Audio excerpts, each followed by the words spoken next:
Samajwadi party ने गुरुवार को मैनपुरी सीट पर लोकसभा उपचुनाव 2022 के लिए डिंपल यादव को प्रत्याशी घोषित कर दिया। मैनपुरी समाजवादी पार्टी का गढ़ कहा जाता है। गढ़ इसलिए क्योंकि ये मुलायम सिंह यादव की पारंपरिक सीट रही है, इसलिए यहाँ से जो भी सपा उम्मीदवार जीत हासिल करेगा वह मुलायम की राजनीतिक विरासत के वारिस के तौर पर देखा जाएगा।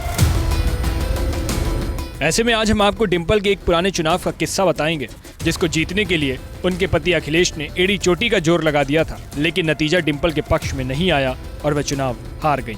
और तब डिंपल की इस हार के पीछे अखिलेश ने अमर सिंह को जिम्मेदार ठहराया था। तब अमर सिंह से अखिलेश की नाराजगी इस कदर बढ़ गई थी कि उन्होंने अमर सिंह को पार्टी से बाहर करवाकर ही दम लिया। इसके लिए वे अपने पिता और सपा प्रमुख मुलायम सिंह यादव तक से भिड़ गए थे। दरअसल वो साल 2009 का फिरोजाबाद लोकसभा उपचुनाव था। हुआ यह था कि अखिलेश कन्नौज और फिरोजाबाद से लोकसभा सीट पर चुनाव लड़ रहे थे। बाद में उन्होंने कन्नौज की सीट अपने पास रखकर फिरोजाबाद से इस्तीफा दे दिया। इस उपचुनाव के लिए अखिलेश की पत्नी डिंपल यादव को सपा ने उम्मीदवार बनाया। इस चुनाव ने उस समय नाटकीय मोड़ ले लिया जब डिंपल के सामने सपा से निकाले गए राज बब्बर मैदान में आ गए। राज बब्बर को साल 2006 से सपा से निकाल दिया गया था। उन्होंने खुल्लम खुल्ला अमर सिंह को सपा में दलाली और 5 स्टार संस्कृति को बढ़ावा देने वाला कह दिया था। इस आधार पर उन्हें पार्टी ने बाहर का रास्ता दिखा दिया। गौरतलब है कि राज बब्बर को राजनीति में लाने वाले अमर सिंह ही थे। राज बब्बर राजनीति और बॉलीवुड दोनों ही क्षेत्रों में अमर सिंह के दोस्त थे। सपा में राज बब्बर के बाद जया बच्चन को लाने वाले अमर सिंह ही थे। जानकारों का कहना है कि धीरे धीरे नए सितारों की चमक के सामने राज बब्बर साइडलाइन होने लगे तो अमर सिंह को लेकर उनकी नाराजगी बढ़ने लगी।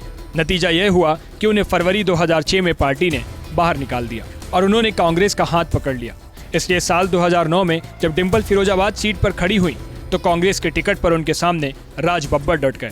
इस टक्कर के जरिए राज बब्बर सपा और अमर सिंह दोनों को बता देना चाहते थे कि उनका पक्ष सच का पक्ष था और वह आज भी कमजोर नहीं है। बहरहाल इस चुनाव में स्टार प्रचारक लाए गए। राज बब्बर के पक्ष में प्रचार करने के लिए सलमान खान आए। उनकी काट के तौर पर अमर सिंह संजय दत्त को लेकर आ गए। सलमान खान ने नवंबर 2009 में राज बब्बर के समर्थन में रोड शो किया। इसके जवाब में सपा ने संजय दत्त की जनसभा कराई। इस जनसभा में अमर सिंह भी थे। जनता को संबोधित करते समय उन्होंने सलमान खान को वांटेड कह दिया। भीड़ को यह बात नागवार गुजरी और जमकर हूटिंग हुई। अमर सिंह के खिलाफ तब नारेबाजी भी हुई। बस यहीं से राज बब्बर को तुरुप का इक्का मिल गया। उनकी टीम ने अमर सिंह के इस बयान को मुस्लिम विरोधी बताते हुए इसका जमकर प्रचार किया। नतीजा यह हुआ कि मुस्लिम वोट बैंक में फूट पड़ गई। बिना किसी खास जनाधार के राज बब्बर जीत गए और अखिलेश की जीती हुई सीट पर उनकी ही पत्नी डिंपल यादव हार गईं।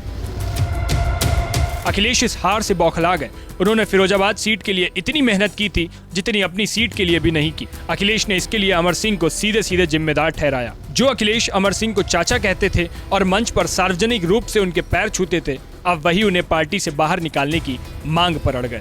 अमर सिंह के समर्थन में शिवपाल और खुद मुलायम सिंह थे, पर उनकी एक न चली और आखिर में फरवरी 2010 में अमर सिंह और जया प्रदा को सपा से बाहर निकाल कर ही अखिलेश ने दम लिया। बस फिर क्या, इस घटना के बाद अखिलेश की राजनीतिक पकड़ पार्टी पर बढ़ती गई। नतीजा यह हुआ कि वे मार्च 2012 में यूपी के सीएम बन गए। इसके बाद उनके और उनके चाचा शिवपाल के बीच तल्खियां भी बढ़ी। कह सकते हैं कि आज समाजवादी पार्टी का जो स्वरूप है उसमें फिरोजाबाद में डिंपल की हार का बहुत बड़ा योगदान है।